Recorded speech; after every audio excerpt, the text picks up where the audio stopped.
Mi vida es una hoja en blanco,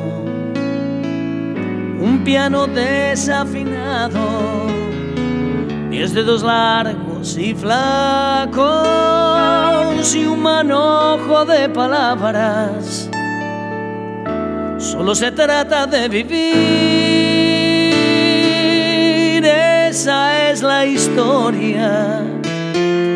Una sonrisa en el ojal, con la idiotez y la locura de todos los días. A lo mejor resulta bien.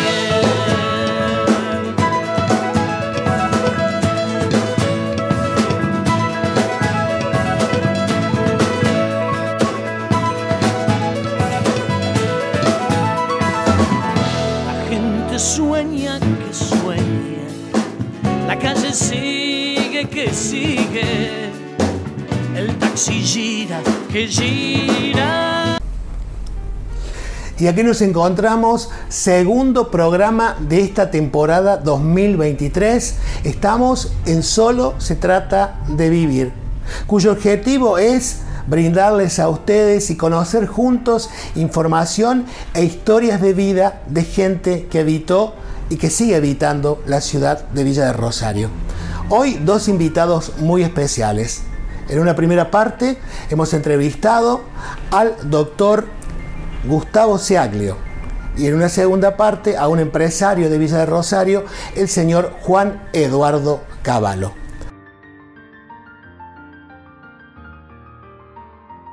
Hoy recordamos a la querida Nadir Macaño de Acosta, quien muy joven partió. Ella vivía en calle 25 de Mayo, esquina José Mateo Luque, lugar tradicional en donde en la actualidad continúa Librería 25 de Mayo. Nadir era una hermosa mujer, divertida, sonriente. Le gustaba hacer bromas, querida por todos en el barrio.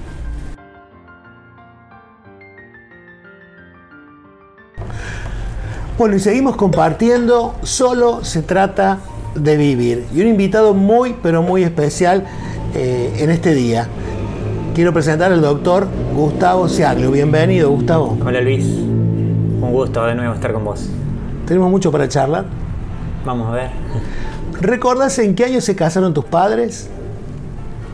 Aproximadamente. Y mis padres se casaron en el año... Hace 57 años. 57 años ya. Sí. Estamos hablando de, los nombramos. Mi papá, Elidio Lerman Ciaglio, y mi mamá, María Idea Alberione. Conocida por todos como la Peli. Elidio y Peli. Sí, porque si no, no nos van a registrar. Y llegan a la vida de ellos dos hijos. Y nacimos nosotros dos. Yo nací al año, en el año 67. Y en el año 69 nació Guillermo, mi hermano. Yo soy el mayor. Gustavo, ¿cómo llegan a obtener esa casa en la que han vivido toda la vida en la calle 9 de Julio? ¿A qué altura? 9 de julio, 162. Esa es la casa de toda la vida. Cuando mis padres se casaron, ellos ya fueron a vivir a esa casita. Y es la propiedad actual en la que están viviendo ellos. Y donde vivimos nosotros hasta que partimos del hogar. Gustavo, habla un poquito de la niñez del Gustavo de los 4 añitos, 5. ¿Cómo era esa vivencia en la casa? ¿Qué recuerdo tenés? Si es que tenés esa edad. Me acuerdo perfectamente de todo. Mi primera infancia, yo recuerdo que yo hice un prejardín, por la edad no me daba para el jardín, pero hice un prejardín en la escuela de las hermanas, debo haber tenido 4 años más o menos. Y mi hermano 3, y era un barrio en ese momento que no estaba muy poblado, era todo calle de tierra y eran las últimas casitas antes de la ruta y había 4 o 5 casas en la zona y después empezó a poblarse, sí. Y luego comenzás el jardín de 5. Y después, ya cuando me habilita la edad para cursar en el jardín de 5, en la edad normal, empiezo mis estudios en el Colegio de la Salle, en el Colegio San José. Y ahí cursé todos mis estudios. ¿La seño del jardín? Sí, las recuerdo a casi todas, señor Ana María Rodríguez. Ella fue mi maestra de jardín de infantes en la escuela de las hermanas. Y después la señorita Valiente, Elenita. Primer grado. Primer grado. A mí me pasó lo mismo. Fue tremendo la adoración que sentí por Ana María Rodríguez. Sí, uno se despegaba de la casa, sí, y bueno, ella te brindaba tanto afecto, tanto cariño y tanta contención. Sí, por no, aquel hay entonces, ¿no? unas excelentes personas que las recuerdo hasta el día de hoy, cada vez que las veo se lo digo. Gustavo, ¿algunos compañeros que podamos mencionar de la primaria que te acompañan a lo largo de todo el recorrido? En la escuela primaria sí, casi todos los chicos que están, el Cookie de Zico, el Tata Yeré, el Javier, el Víctor Beirón, el Javier Navarro, el Cachi Arnoletti. Qué personaje todo eso. Sí, Pablito González. Pablito González, radiólogo hoy. Sí, compañero de trabajo, sí. Esos chicos, hicimos todo el primario juntos. ¿Cuáles eran los juegos de aquella época? ¿Con qué te divertían? ¿No era época de gran tecnología? No, los juegos de esa época, básicamente, bueno, se jugaba el fútbol en cualquier canchita y después nos divertíamos con cosas muy simples, con el trompo, las bolitas, todos juegos al aire libre, todos en su mayoría, o sea... Antes era como que era al revés de ahora, antes nos tenían que llamar para que entráramos a la casa y no veíamos la hora de salir hasta la hora de la cena. Sí, hasta que se acabó la luz. Bueno, había que hacer los deberes primero. Sí, totalmente. Si no, no había vuelta. Gustavo, y sí, nos volvemos a la casa. Sí. ¿Quiénes habitaban alrededor? ¿Quiénes eran los vecinos con los que compartías? ¿Con los niños con los que jugabas? Sí, los chicos que teníamos más próximos era toda la familia de Cachito Oño, los chicos Oño. Y del otro lado, mis vecinos más cercanos eran los chicos Guardati, Carlito y Ana Guardati. Vecinos del lado. De toda la vida, sí, de casa de por medios. Con los que nos hemos criado prácticamente... hasta que cada uno se fue de su casa y bueno, seguimos en relación, gracias a Dios, con ellos. Una gran amistad. Sí, porque éramos de la misma edad prácticamente. En esa época cuando se inició ese barrio, todos matrimonios de la misma edad y todos tenían hijos más o menos de la misma edad, así que hemos crecido juntos. Si nos vamos a la secundaria. La secundaria también la continué en el Colegio de La Salle, en el IVA San José, y... Allí éramos una de las primeras promociones, nosotros, así que éramos re poquitos, éramos 10, 12 alumnos en el secundario. Pero una etapa hermosa de mi vida también, en el IVA San José. ¿Muchos de los compañeros del primario pasan con vos a realizar la secundaria? No, solamente continuó, que me olvidé de él, el Adrián del Horto. Continuó Adrián del Horto, los chicos Role. Y me parece que otro más había, bueno, estaba ahí el Horacio Valiente, el Cholo Valiente, que después falleció, el Horacio Valiente. Esos poquitos éramos de Villa. La otra mitad del grupo eran todos internos, chicos de la zona, así de Río Segundo, Pilar, Laguna Larga, algunos de Córdoba. Gustavo, si no mal recuerdo, muy buen alumno, buenas notas. Sí, me ha ido bien, gracias a Dios. Siempre tuve facilidad para estudiar y mi familia, mi mamá, mi padre siempre alentaron que estudiáramos y cuando no nos hacía ver que había que estudiar de una manera u otra. Y sí, tuve la suerte, yo fui abanderado durante el primario y fui abanderado durante prácticamente todo el secundario. Entregué la bandera en el secundario también, sí. Gracias a Dios. Quiero que me hables de los abuelos. ¿Los pudiste disfrutar? Sí, porque mis padres se casaron jovencitos. Creo que mi padre tenía 19 y mi mamá 17 cuando se casaron. Yo nací 2 años después. Entonces he tenido la suerte de tener padres jóvenes y por supuesto disfruté mis 4 abuelos hasta que de viejitos se fueron, más de 80, casi los 4. Contame cómo se llamaban los abuelos que vivían en Sacanta, los papás de Peli. Sí, mi abuelo, mi nona Lidia, conocida como Lidia Romano, y mi papá y mi abuelo materno, los de Sacanta, don Alberione, Juan. Y los padres de mi papá, Juan Seaglio y Margarita, mi abuela. ¿De niño te ibas a quedar unos días a Sacanta con los abuelos? Sí, siempre viajábamos a Sacanta. En la primera infancia recuerdo que el único móvil que teníamos familiarmente era una Siambretta 125, que después la tuve yo mucho tiempo, y en esa motito nos íbamos los cuatro. Cuatrito en moto. No había tanto control de tránsito. Nada. No había ni autos en la ruta. Después mejoró la situación, yo tuve un autito, pero sí, familiarmente siempre apegados a la familia, o sea, siempre hemos visitado a los abuelos de ambas partes. ¿Y cuéntame cómo se llamaban los abuelos paternos? Que vivían frente a la escuela de comercio José María Paz. Los papás de mi papá vivían en la calle Salta. En la calle Salta. Al frente de la escuela, pero de la escuela Sobremonte, la escuela nacional. La escuela nacional, tenés razón. Juan Joaquín y María y mi nona Margarita Seaglio. Ambos hijos hijos únicos, ¿verdad? Tanto tu madre como tu padre. Mi papá, hijo único los dos. Entonces no he tenido tíos. Así que primos y hermanos sí, pero no tuve tíos. Gustavo, recuérdame cómo era con los abuelos, con la familia, sí, con los papás. ¿Cómo eran las Navidades? Y bueno, las Navidades siempre nos repartíamos una fiesta en una casa con todos y otra fiesta en la otra casa también con todos, pero siempre en el grupo familiar siempre fuimos muy poquitos, porque de familia ellos hacia la tercera generación siempre eran 8, 9, pero mis padres y mi madre al ser hijo único ahí se redujo un poco. Pero bueno, siempre tengo recuerdos hermosos de toda esa época. ¿Por casa pasaba el Niño Dios siempre, y los Reyes Magos? Siempre pasaba, sí.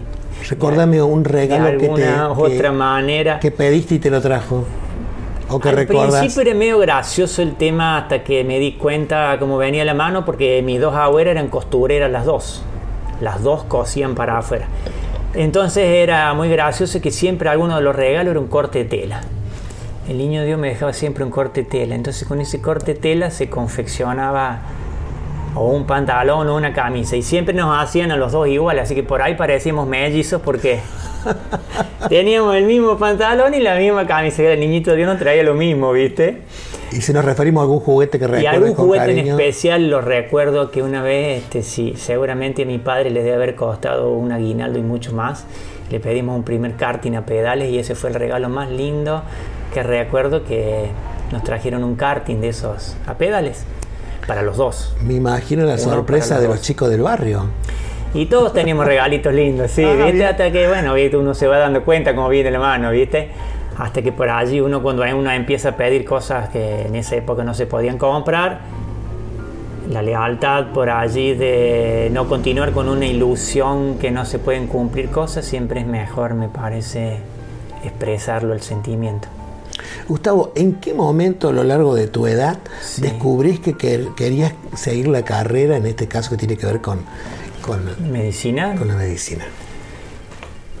Bueno, yo cursé en el Colegio San José, que no tiene nada que ver con la medicina, pero actualmente creo que el nivel secundario tiene que ser un nivel formativo, educativo. Después uno puede elegir la carrera que sea, aunque no tenga nada de relación con lo que uno ha hecho hasta el momento, que es lo que ha sido mi caso. Yo hice algo agropecuario y terminé estudiando medicina. Y siempre me gustaba medicina, o sea, tenía siempre una inclinación. Uno dice me gustaría tal cosa, pero uno no se da cuenta hasta que lo hace. Me gustó medicina porque yo veía lo que hacían los médicos, por eso elegí esa carrera, porque me gustaban lo que hacían los demás, los médicos más viejos del pueblo, uno veía, y ese trabajo me gustó siempre, sí, y ahí empecé medicina. O sea que ya en el secundario ya sí, yo en el último año ya tenía claro lo que yo quería hacer. Yo tenía claro, siempre tuve claro lo que quería hacer. Y siempre cuando hablamos de medicina, una carrera costosa, generalmente. ¿Cómo pudieron tus padres y vos solventarla? Sí, era una carrera costosa en el sentido de que necesitaba siempre la presencialidad todos los días y viajar todos los días. Que no era fácil, ¿no? No era fácil. Ni es tampoco ahora, pero bueno. No es. Encima me tocó una etapa complicada en la que vos sabrás por tu padre, en la época que se cierra la bodega Lucchesi, mi padre el único ingreso que tenía. Justo eso fue 6 meses antes de yo terminar el secundario, con el viaje a Bariloche de por medio. Y sucede ese inconveniente en donde nos quedamos sin el único ingreso familiar que teníamos. Entonces se pone áspero el tema de la decisión de ver si poder estudiar. Con lo cual, con la posibilidad de poder decidir para estudiar, el poco dinero que había que destinarlo a ahorrarlo como para poder empezar la facultad. Entonces me sucede algo muy triste, que yo prácticamente ya con el viaje a Bariloche empezado, yo no podía viajar a Bariloche. Todos mis compañeros iban, y con algunos otros compañeros más que no se podía costear el viaje a Bariloche, yo no iba. Me iban todos mis compañeros y yo no podía. Entonces fue cuando decidí por ahí empezar a trabajar en algunas cosas como para ver si podía lograr solventarme eso. Y bueno, fue cuando tuve algunos trabajitos ahí con algunos conocimientos que me había dado el IBAT San José. Empecé a trabajar en algunas cosas relacionadas con la cría de animales, así. En ese momento me habían empleado así como para de fin de semana, cuando estaba el molino viejo, que había una cría intensiva de cerdos con el señor Ahumada. Nos contrató 4 o 5 chicos del colegio para que fuéramos a atender los animales los fines de semana, todo el trabajo que nadie quería hacer de fin de semana, todo un trabajo importante. Y bueno, y con ese trabajo y algunas colmenas que yo tenía, me pude juntar el dinero, pude anexarme a mis compañeros que iban a Bariloche, pude viajar a Bariloche y me sobró un poco de dinero como para empezar la facultad. Habías quedado intrigado ahí. Sí, así que fue como un clic, porque fue un clic muy importante, porque fue una situación muy triste ese fin de año, y sí, es como que tuve todas las oportunidades o las excusas como para no empezar a estudiar, pero siempre tuve claro lo que quería hacer y lo empecé y pude. Y bueno, y después empezó la etapa de la facultad y ahí se puso más áspero todo. Y bueno, siempre me ayudó mucha gente en mis comienzos, porque había que viajar todos los días, no era como ahora que uno iba a un departamento, alquiler, no había nada. La única posibilidad que yo tenía era viajar todos los días, volver a mi casa a dormir, estudiar con libros prestados de la misma universidad, que había que renovarlos semanalmente, y comer o en el comedor universitario o comer a las 10 de la noche cuando llegaba acá. Esa era la única posibilidad, pero asumí eso, y tuve ayuda de gente que me ayudó. Yo siempre lo digo en 2 o 3 veces que he tenido oportunidades que me han hecho estas preguntas. Por ejemplo, la familia Papa, José Papa, ellos me ayudaron mucho. José y el Flaco, nos habíamos hecho amigos porque estaban en esa época las carreras de la Fórmula 3 aquí, de los karting. Nosotros íbamos siempre con Carlito Oño, íbamos a todas las carreras, y ahí surgió la propuesta. Ellos viajaban al mercado casi todos los días, creo que viajaban al mercado a las 4 de la mañana. En ese momento ellos no tenían las empresas que tienen ahora, ellos eran empresarios de la verdura. Sí. Y viajaban casi todos los días a las 4 de la mañana al mercado a buscar verdura. Entonces ahí tuve la oportunidad de yo ahorrarme los viajes. Encima era la época de la hiperinflación, o como hoy. Una época como la de hoy, en donde todo aumentaba todos los días. El boleto del colectivo hoy valía 2, mañana valía 4, valía 6. Y sin embargo ellos, yo me iba a esperarlo ahí en la esquina del Colegio San José, y ahí muy temprano, a las 4:30 de la mañana me levantaba, en iba invierno. Ahí, sí, llovía todo, no importa, había que ir. Y ellos me ayudaron todo un año, y me iba con ellos en el camión de la verdura, y me dejaban en Avenida Patria y 24 de septiembre. Ellos doblaban al Mercado Viejo, y yo de ahí me hacía 65 cuadras caminando hasta el hospital de clínicas. Qué historia, por Dios. Eso me costó. Así fue el primer año de la carrera. Para muchos jóvenes. Y después ya empecé, y una vez que uno ya va conectándose con uno, con otro. Y a la vuelta me venía a dedo. A la vuelta me venía caminando hasta la calle Ituzaingó y tomamos el 600, el único colectivo que me dejaba en Materfer. Y yo me iba a Materfer y tenía que llegar ahí a las 3 de la tarde, y el colectivo que me traía pasaba a las 5. Así que yo tenía la opción de hacer dedo de 3 a 5. Siempre gente buena. También dependió de la suerte, si nos ponemos a pensar, ¿no? Siempre gente buena, porque había gente que me traía también y me ahorraba eso. Entonces hacía dedo con el cartelito que decía Villa Rosario, y yo ya te conocía a la gente, y había gente que paraba y me traía. ¿Y cómo juntabas el dinero para el pasaje? ¿Quién te ayudaba en eso? Y en eso me ayudaba mi familia. Mi papá tuvo como 6 meses sin trabajar, pobre, hasta que pudo reiniciar su trabajo. Después empezó a trabajar mi papá me parece que empezó a trabajar de nuevo con el Tito Teumaco, con Bertossi, como administrativo. Y bueno, y yo llegaba y con un microemprendimiento que me había quedado de la época de Bariloche, hacíamos pastelitos para vender. Y me hacía unas 10, 12 docenas todos los días y los entregaba en las cantinas. ¿Y el cansancio que cargabas Y bueno, era la única manera. Llegaba, descansaba un rato, fritaba los pastelitos, los entregaba, y a las 5 de la tarde me ponía a estudiar 6 hasta las 10 de la noche, y me costaba dormir, y el otro día a las 4 de nuevo había que viajar. ¿No te arrepentís de nada? No, fue una época hermosa. Qué bárbaro. Esa sensación de lucha que me forjé en esos años fueron los que me ayudaron en el resto de la vida para conseguir las cosas y siempre tener un norte a donde ir. Gustavo, para muchos jóvenes que te van a estar viendo o escuchando, qué hermoso ejemplo. O sea, no soy ejemplo de nada, ¿no? Te cuento lo que... No, pero una historia porque tremenda. Tampoco he sido el único. Sé que hay gente que le ha costado sí, sin mucho duda. más y también ha llegado, ¿no? Lo que pasa es que vos la estás contando y llegamos a mucha gente. Una persona pública y por allí, sí, pero creo que ese sentimiento de lucha, de querer llegar, lo que hoy no hay que permitir que se pierda, de que lo que es la perseverancia, la constancia, con esas dos cosas se abren un montón de puertas siempre, que no hay que rendirse. ¿Nunca sentiste desistir del cansancio, decir hasta acá llegué y dejo? No, tuve algunas cosas que me cansaron, pero nunca, siempre no. Yo sabía lo que yo quería hacer. Yo sabía que estaba a 6 años de poder tener la posibilidad de tener mi primer ingreso. Y había que hacerlo. Así que lo más rápido posible y lo mejor posible. Y en la facultad también me ha ido muy bien. Yo estuve dentro de mi egreso, dentro de los 100 mejores promedios del año. Yo terminé en la facultad con un promedio de 9.32 casi en la universidad. Lo que también me siguió abriendo las puertas, ¿me entendés? Uno entiende ahí. Yo al terminar la universidad con un buen promedio, después tuvimos un examen de ingreso para elegir la especialidad.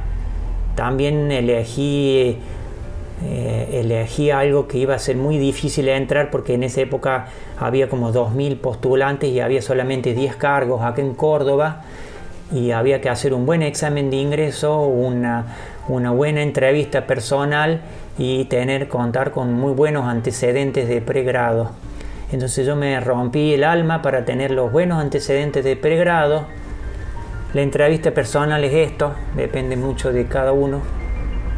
Y un buen examen, y yo pude hacer un buen examen y pude entrar a la especialidad que quise y pude elegir el lugar donde hacerla. Entonces, ¿dónde fue el primer lugar que trabajaste y ganaste tu primer dinero en los referentes? En los referentes, bueno, medicina. Cuando yo rendí como médico, hice la carrera en 5 años y medio. 5 años y medio, terminé mi carrera.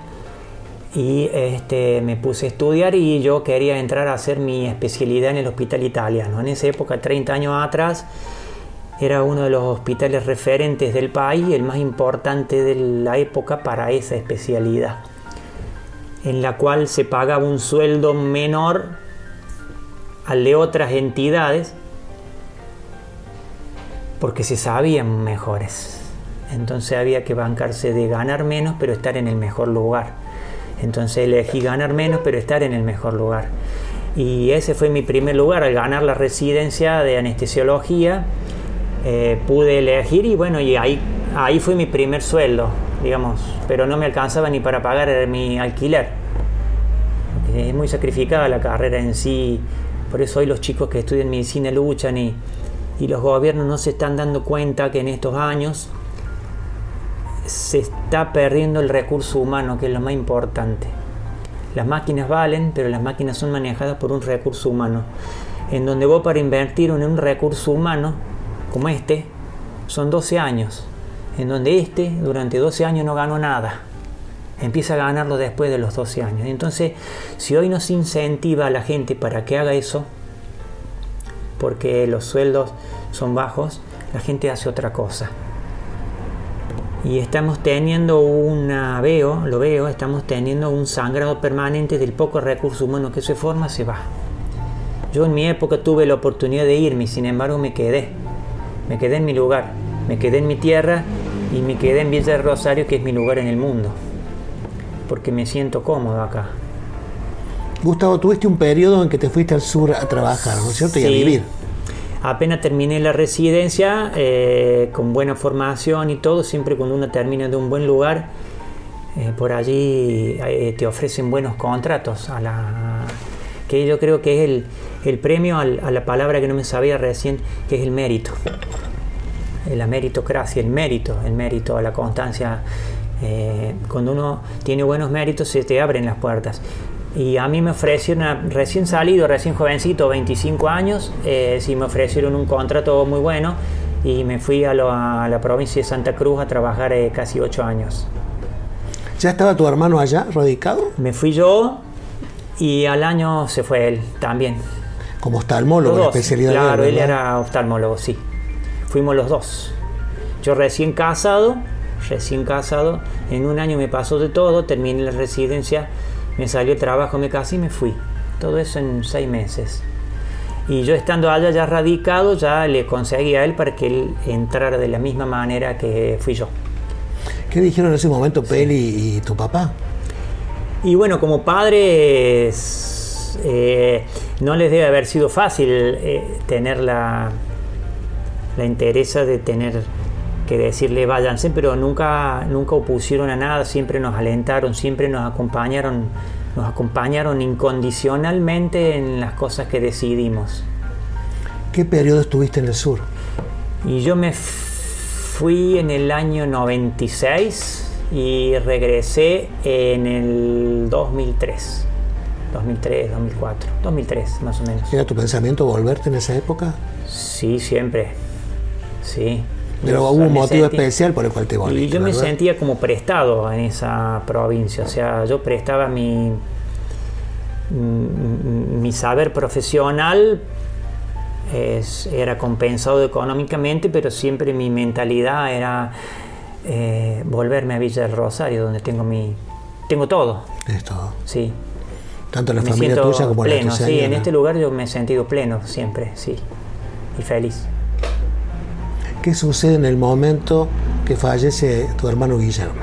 Bueno, eso fue un quiebre muy importante cuando vos decís, bueno, vamos, y el objetivo era decir, y bueno, vamos por 10 años, porque se ganaba era buena la paga, la recompensa económica era muy buena. Vamos por 10 años, bueno, vamos 10 años, nos volvemos. Y cuando sucede lo de mi hermano, sucede al año 5 de la estadía, porque cuando uno se muda, uno gasta mucho en instalarse y gasta mucho en desinstalarse y volver a empezar. Ese volver a empezar siempre es un año que queda entre medio de la ida y entre medio de la vuelta. Cuando sucede el accidente de mi hermano, fue un imprevisto total, en un fin de año, y bueno, sucedió eso y inmediatamente me di cuenta de que mi tiempo ya en ese lugar había terminado y decidí emprender el regreso. Fue lo que acortó mi estadía en ese lugar, sí. Del cual no tengo absolutamente nada que decir. Tengo grandes amigos en todas las etapas de mi vida, de la primaria, el secundario, de la universidad, de mi estadía en esa provincia y mi estadía acá, siempre he tenido y me he rodeado de buenas personas y buenos amigos. Siempre tengo conexión con todas mis amistades de todas mis épocas laborales, de trabajo, de deporte, de todo. Gustavo, si hablamos un poquito del tema de tu especialidad. Sí. ¿Cuánta responsabilidad en el momento de una operación, que hay una intervención? Sí. El anestesista es a quien más se le teme, porque sí, por ahí podemos llegar ahí a la sala del quirófano y no volver más a la realidad o volver a la cama, ¿no? Sí, el anestesiólogo es una pieza fundamental en un engranaje fundamental. O sea, en el equipo quirúrgico considero que todos tenemos la misma responsabilidad y valemos lo mismo, y cada uno en su engranaje cumple su función. El mío es muy importante porque la gente en sí le tiene mucho miedo a esto, claro, principalmente. Sí. Principalmente el miedo es un fantasma. Hoy, gracias a Dios, la ciencia y la tecnología ha hecho que esta sea una especialidad en la cual ha avanzado muchísimo más. Por eso, al avanzar la anestesiología, ha dejado avanzar a todas las otras especialidades y se pueden hacer un montón de cosas porque brindamos más seguridad en los procedimientos. Por eso ya sabes que la longevidad se ha estirado mucho y ya cada vez las intervenciones son con personas de mayor edad y mayor riesgo, pero un 50% de la prestación de mi accionar es lograr una conexión con la otra persona y lograr que me deposite su confianza. Yo lo percibo a eso, ¿viste? Yo puedo percibir el miedo. Después, con los años, yo percibo el miedo, percibo la confianza. Entonces, puedo darme cuenta que puedo ofrecer como para calmar esa situación y es muy linda. O sea, es una especialidad que me permite estar en la belleza de un nacimiento hasta poder acompañar la despedida de un ser querido, ¿no? En la gama de todo eso es donde me desenvuelvo. ¿Y qué pasa con el familiar o por ahí que es muy conocido tuyo, que te encomienda a la persona que van a intervenir? Bueno, eso a veces pone otro programita. Pone un programita, un broche, ¿viste? Que pasa más que todo, bueno, pasa con los niños, pasa en realidad con todas las personas, en donde más uno se desenvuelve en un lugar donde uno es muy conocido, en donde la gente te dice, bueno, Gus, en tus manos está, cuídamelo. ¿Viste? Ya te agrega una responsabilidad, aparte, por más sin que duda.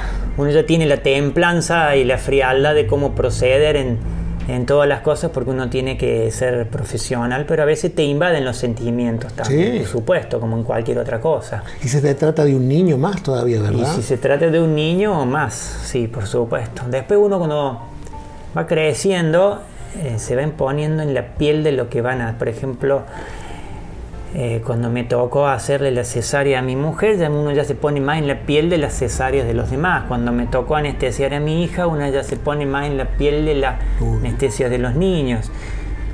Y todo, entonces uno va humanizándose, ¿me entendés? Uno trata de ser una persona humana, hay que brindarle cariño a la persona y ya con eso uno hace un complemento importante. Nos tomamos unos segundos para que hablemos cómo llegás al tema de tomar la bicicleta y recorrer las rutas del país. Bueno, ese es un tema que yo siempre lo priorizo y lo digo cada vez que puedo, de que la salud tiene un valor incalculable en la cual no le damos el valor hasta que la perdemos. Cuando uno se siente enfermo o disminuido por algo, uno valora lo que es no tener nada. ¿Está? Ok. Entonces, uno puede decir estar librado a la suerte y que te pase lo que el destino te va a tocar o te ha marcado, pero uno también puede ayudarlo al destino o puede retrasarlo. Ni tampoco puede entregarse por más de que uno piense que te van a pasar las cosas. Yo creo que hay que lucharla. Hay que lucharla como que uno fuera a vivir. Yo tengo una proyección de vivir 100 años. Y bueno, ¿cómo lo puedo ayudar? Comiendo saludablemente y haciendo ejercicio. Después el destino dirá qué me va a marcar y cuándo me va a tocar. Claro. Y toda la vida he sido una persona que ha hecho deporte. Las hice a todas. No he sido bueno en nada, pero las hice a todas. Me he dado el gusto de hacer casi todas las cosas.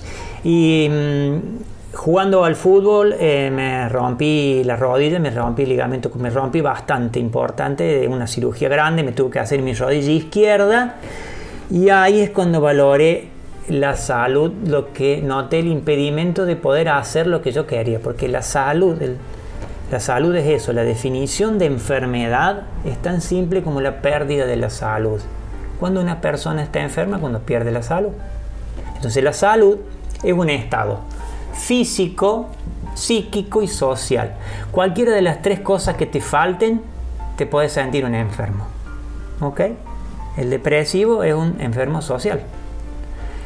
El físico, como que me pasó a mí, que me rompí la rodilla, y el emocional. Entonces todas esas cosas hacen a la salud, que es importante. Entonces, bueno, por andar chivateando, me rompí la rodilla y bueno, decidí operarme. Pero estuve como 6 meses hasta que decía me operaba, no me operaba, porque podía andarlo más bien así, pero me perdí la posibilidad de poder hacer las cosas que yo siempre quise.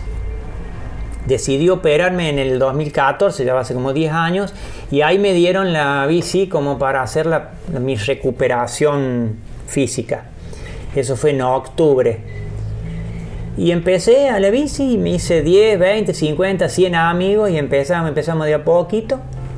Y sin querer darme cuenta, ya hace 10 años que hago ciclismo y lo hago de una manera amateur, pero trato de ponerle todas las ganas y voy a la sierra todos los sábados y compito en casi todas las carreras que puedo como participante y me va bien. Y me siento muy saludable.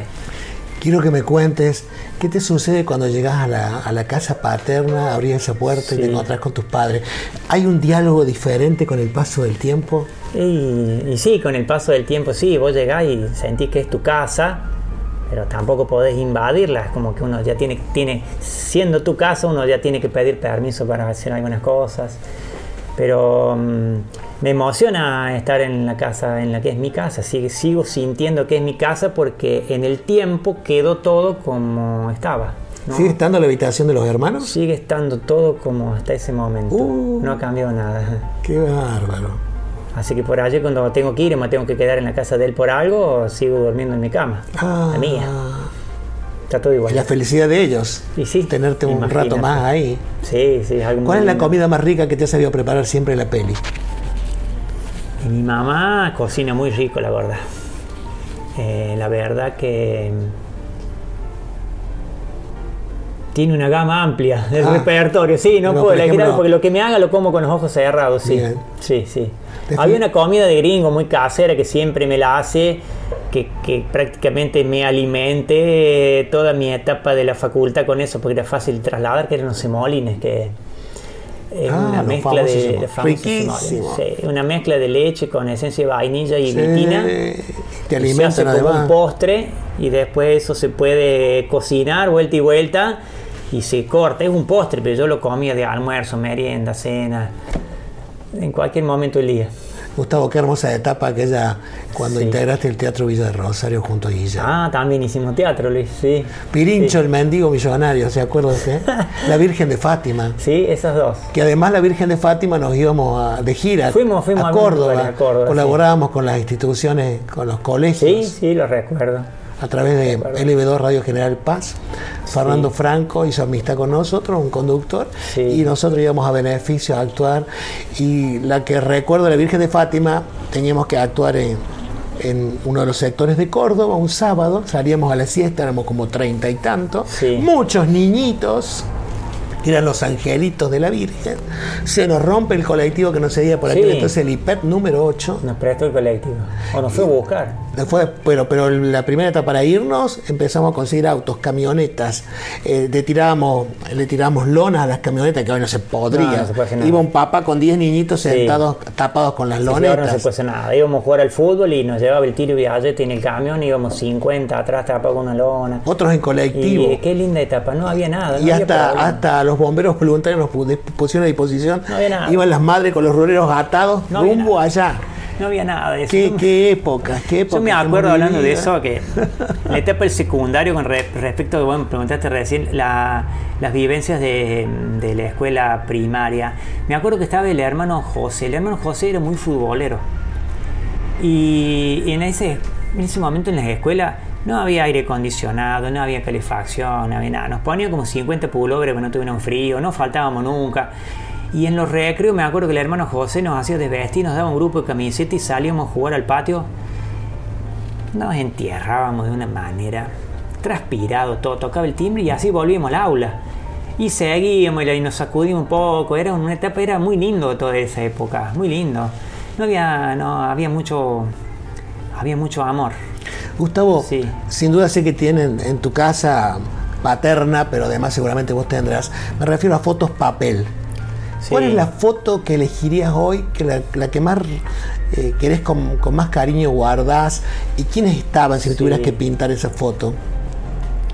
De mi familia. Sí, una foto tuya que vos quieras mucho, que la guardás, tanto sea en blanco y negro, La color. tengo, sí, elegiría una con mi hermano. Sí. Esa foto te marca a vos. Sí. ¿Jovencitos, niños? Y tengo dos, una de niños y una de un poco más grande cuando estábamos estudiando. Daría un montón de cosas por volver ahí. Gustavo, primero agradecerte por la nota. Con esto cerramos. Sí. Si de repente ese celular que vos tenés ahí arriba de la mesa a tu lado, tu celular, llegara a sonar en estos instantes y a través de la voz estuviera tu hermano Guillermo, ¿qué te gustaría decirle a él y qué te gustaría que Guillermo te dijera a vos?